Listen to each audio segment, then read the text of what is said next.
Hey guys, GreatGamer34 here. So, 2 days ago, 3 days ago, I posted a video about a sequential binary, or a serial binary to sequential BCD that I built. And so today I have, built it in Minecraft. This is the entire thing. That's what it looks like. And it has 4-digit output because I have a 16-bit input. Yes, I know 16 bits can take up to 5 digits, but I was just testing with 4, but this, you can easily just stack another one right on. That's what's nice about the sequential. So first off, I want to show you, this is the sequential, and then this is combinational.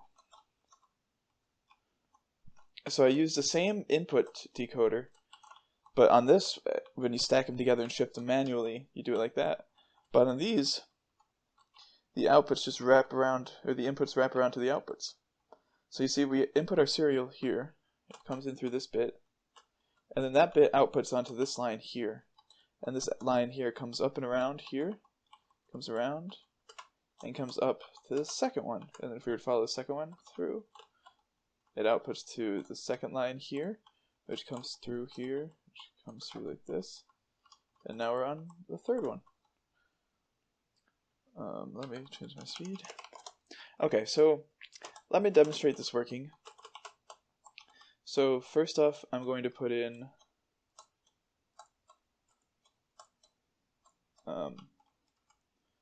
let's put in 225. So that'd be, we need to go to the 8th bit up, so we need 1, 2, 3, 4, 5, 6, 7, 8. So you go 1, 2, 3, and that. That should be 225. Alright, so it's reset right now, so what we do to load that digit in is we click this button, fly up to the top here,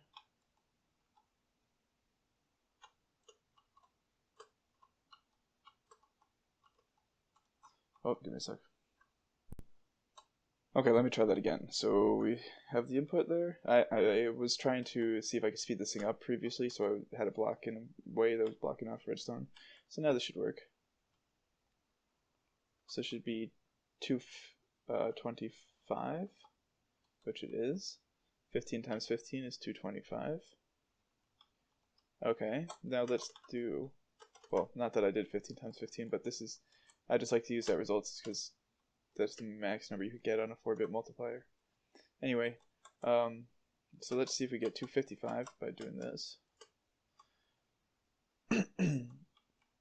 So to check, to reset this, we come up here, and what this line does, if we follow it, comes up here, comes into there, splits off, and then goes into 4 lines like this.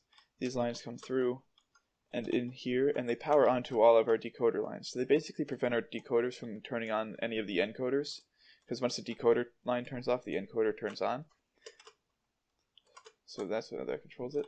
So to reset it, we power that through and then we clock it, and then there's no way it could be reading any ROM, so it goes to 0.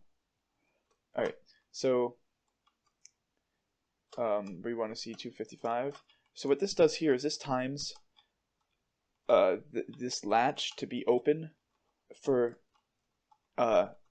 16 bits of info to come in. So since each bit takes 4 ticks, you can see here 4 tick delay. So since each bit takes 4 ticks, and I have 16 bits, I have 64 ticks of delay here, or somewhere in between that, to try to allow all of it to be opened. So let's try to run this, and what I'll do is I'll do speed 2, so it's a little bit more manageable, and this way I can fly upwards really quickly. And then you can see that the number that I encode will come out here as the serial number, and then it gets created as 255 there. And you can see the serial number is still coming through. We only sent one number serially like that. Okay, so what if we did, wait, so if I turn off these two, so we had 255, that'll make 511, that'll make 1023, 2047, 4095 maybe? So let's see if we can get that. So we reset, and then we enter the digit from down here.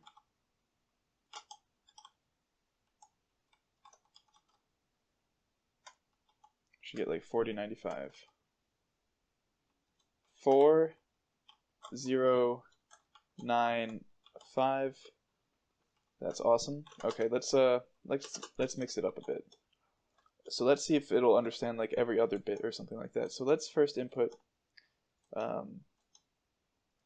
see here. Let's do 21, and then we'll shift 21 up. So 21 would be this. So if I reset it,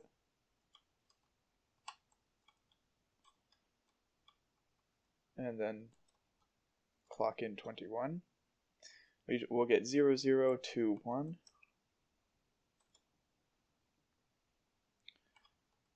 0, 0, 2, 1, 21. Alright, so now let's shift that up one bit. So we toggle each one going down like that. Alright, so now this should be 42, right? Because we doubled 21. Actually, let's not do 42. Let's do 21, 42, 84. Do 84.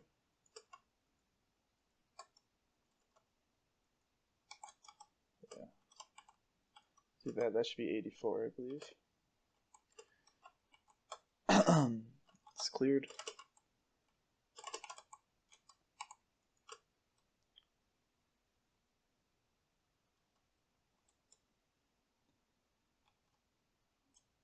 Uh-oh, something messed up. Let me see. Okay, I found the issue. I was trying to run it while the reset was on. Okay. Well, actually, let's reset it.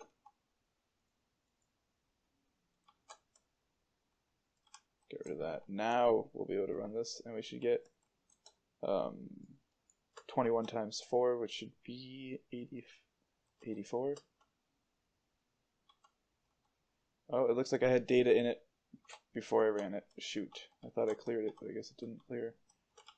Alright, let's try it again.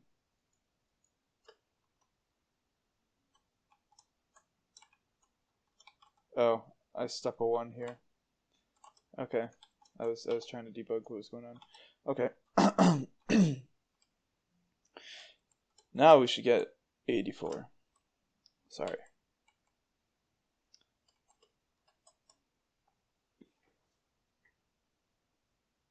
Oh, we got 168. Oh, I guess I shifted up too high.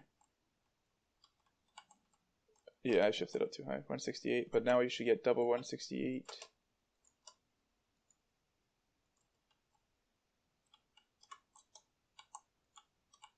Because every time you shift up by 1, you double the number. Just like every time at base 10 when you shift up by 1, you tenfold, you multiply by 10. You go up in order of magnitude.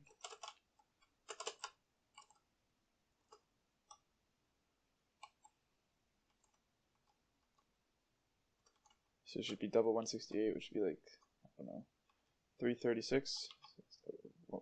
168 plus 168. Let's see if somebody does that.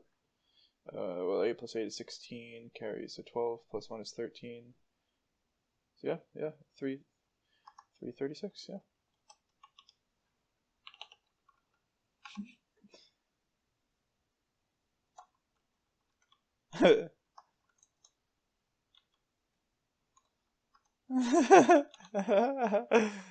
Oh, that's great.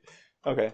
Anyway, so yeah, this is sequential binary to BCD, and this is the probe here that shows you that it's just a 1-bit line going like this. So basically, the way this encoder works is you put the bit there, and then it selects whether or not it wants to read the repeater through, and then the repeaters, they read instantly, but the top bit gets sent first because there's only 4 bits of delay on that one.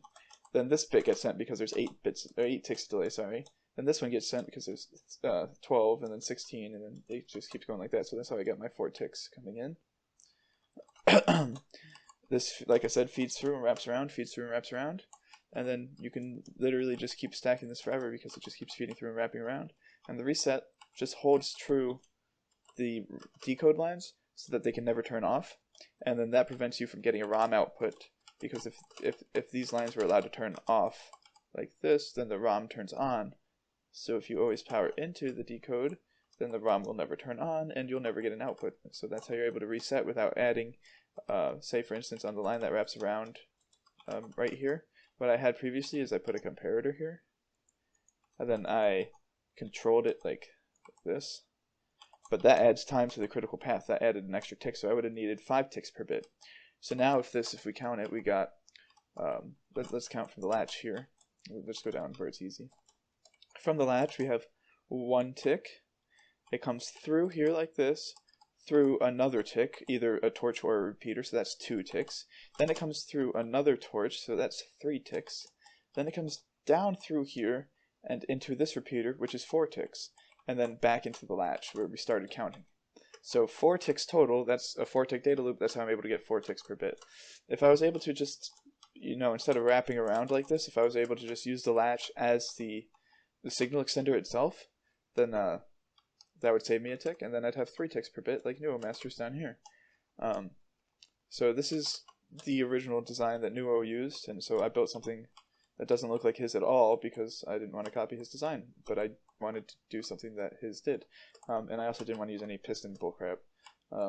So yeah, I hope you guys like, and if you want, I guess I could get a schematic of this, but I don't have one, but if you guys want it, I can make it.